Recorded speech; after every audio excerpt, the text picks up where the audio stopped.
पाक नाम में आप सबको सलाम जी। हम बात करेंगे लफ्ज बैत लहम का, और बाइबल का ये बड़ा फेमस लफ्ज है यीशु मसीह की पैदाइश के हवाले से। बैत लहम ये दो अल्फाज का मजमूआ है, लफ्ज बैत और लहम। जब हम इसको इब्रानी में लिखते हैं तो ये बेत लफ्ज है, बेत लफ्ज और लखैम लफ्ज है,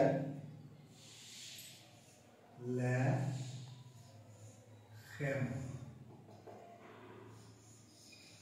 दो अल्फाज का मजमूआ है।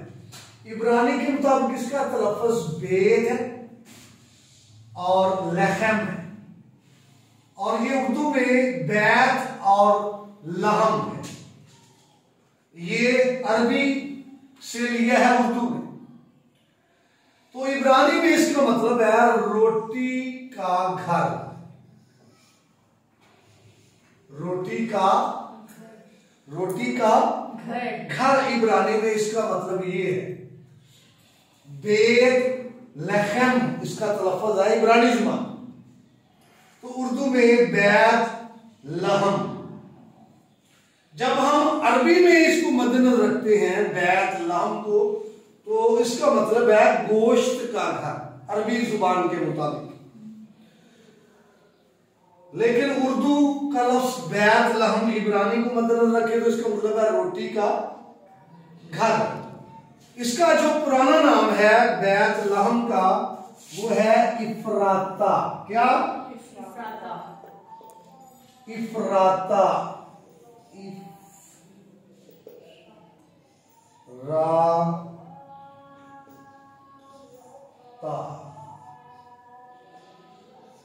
ये है उर्दू में, इसको इस तरह लिखा जाता है इफराता।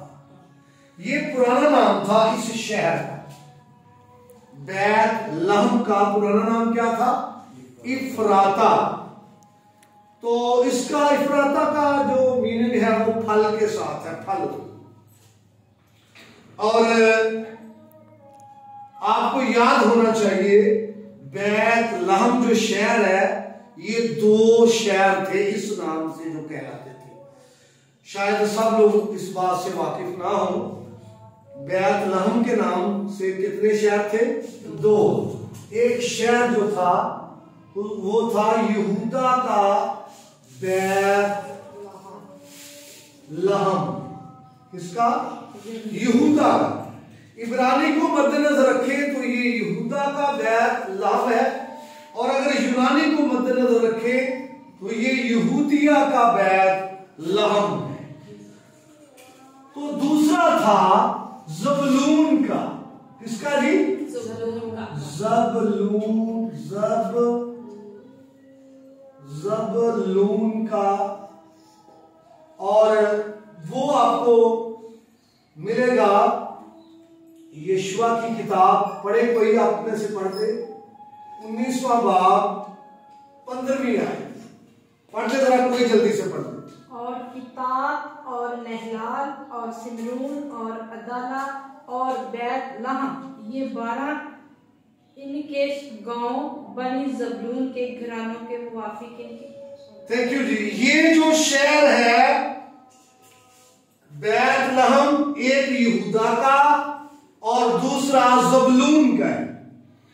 तो जो नबी की प्रोफेसी थी वो यहूदा के बैत लहम के हवाले से थी।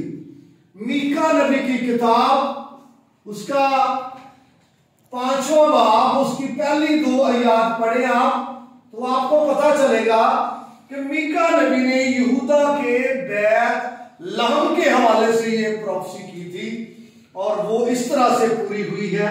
यीशु मसीह यहूदा के बैत लहम में पैदा हुआ है और नबूवत पूरी हुई है। तो याद रखना है बैत लहम के जो शहर थे इस नाम के कितने थे? दो। एक यहूदा का और दूसरा ज़बूलून का। तो इसके क्या मानी है बैत लहम के? रोटी का घर।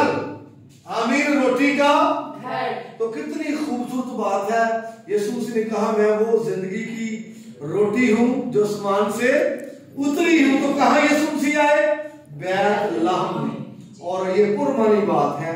तो हम इस बात के लिए खुदा के शुक्रगुजार हैं कि यीशु मसीह बैतलहम में आए और नबी की प्रोफेसी हूबहू पूरी हो रही है जिस तरह नबी ने कहा था। और ये बातें सीखने वाली है। और मैं समझता हूं कि जरूर इस बात की समझ में आई होगी कि ये यहूदा का बैतलहम है जिसमें यीशु मसीह आए हैं, ना कि ज़बूलून का। और ये भी समझ आई होगी कि इस नाम के 2 शहर थे। और बैतलहम का जो पुराना नाम है वो क्या था? इफ्राता या इफरात भी है। वहां पर राखल को दफन किया गया था। और उम्मीद करता हूं आपने बरकत पाई है कलाम के वसीले से। खुदा आप सबको और ज्यादा बरकत बख्शे। आमीन।